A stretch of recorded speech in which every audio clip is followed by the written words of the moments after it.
পথশ্রী 3-এর ঢালাই রাস্তা পরিদর্শনে অঞ্চল প্রধান ও প্রাক্তন প্রধান। পূর্ব মেদিনীপুর জেলার রামনগর বিধানসভার রামনগর 2 ব্লকের দেপাল পঞ্চায়েতের দেপাল শেখ সুরাজের জমি থেকে চম্পা ক্যানেল পার পর্যন্ত 1 কিলোমিটার পথশ্রী 3-এর মাধ্যমে ঢালাই রাস্তার কাজ চলছে।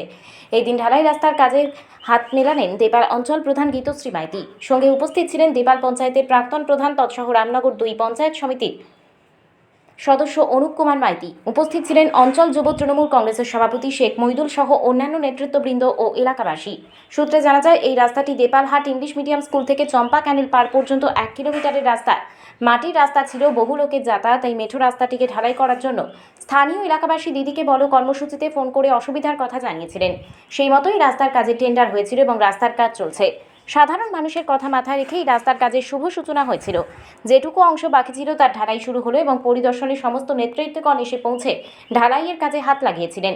জানা যায়, এই রাস্তাটি 1 কিলোমিটার রাস্তাটি তৈরি করতে খরচ হয়েছে 35,86,000, প্রায় 36 লক্ষের মতো। এই রাস্তাটির কাজ শেষ হয়ে গেলে হাজার হাজার লোকের যাতায়াত করার সুবিধা হবে, পাশাপাশি জায়গার ভ্যালু বাড়বে, সাধারণ মানুষের আর্থিক উন্নতি ঘটবে।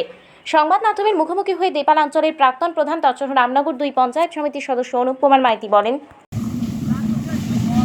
পথশ্রী 3 প্রকল্পে আমাদের বিবেকানন্দ একাডেমি থেকে কাজ হয়েছিল এর আগে, আরও বাকি ছিল। তাই পরে আমরা পথশ্রী সরাসরি মুখ্যমন্ত্রীকে কল করে পথশ্রী 3 প্রকল্পে আমরা আবার যে রাস্তাটা করছি, এখান থেকে আপনারা দেখছেন এই জায়গাটা থেকে একেবারে হামিরপুর ব্রিজের যে রাস্তায় কানেক্টিং রোডটা, এই রোডটা হচ্ছে, এটা প্রায় 36 লক্ষ টাকা ব্যয়ে আমাদের রাস্তা নির্মাণ হচ্ছে। আমরা অনেক ধন্যবাদ জানাচ্ছি আমাদের নেত্রী মুখ্যমন্ত্রী মমতা বন্দ্যোপাধ্যায়কে, কেননা আমাদের দেপাল গ্রাম পঞ্চায়েত এবং রামনগর 2 নম্বর পঞ্চায়েত সমিতি আমরা যা কল করেছিলাম পথশ্রী 3-তে সবই রাস্তা আমরা পেয়ে গেছি। তাই আমরা খুব আনন্দিত এবং আমাদের যোগাযোগের ব্যবস্থা উন্নত হচ্ছে। এই কিছুদিন আগে এইসব যে সকল জায়গাগুলোর দাম খুব কম ছিল, 15,000 20,000 টাকা ডেসিমল, এখন সেগুলো 60,000 70,000 50,000 টাকা ডেসিমল হয়ে গেছে। তাই এলাকার আর্থিক উন্নয়ন হচ্ছে, এই জন্য আমরা অনেক ধন্যবাদ জানাচ্ছি আমাদের সরকার। দেপাল থেকে নিজস্ব প্রতিনিধির রিপোর্ট, ডিএন আপডেট।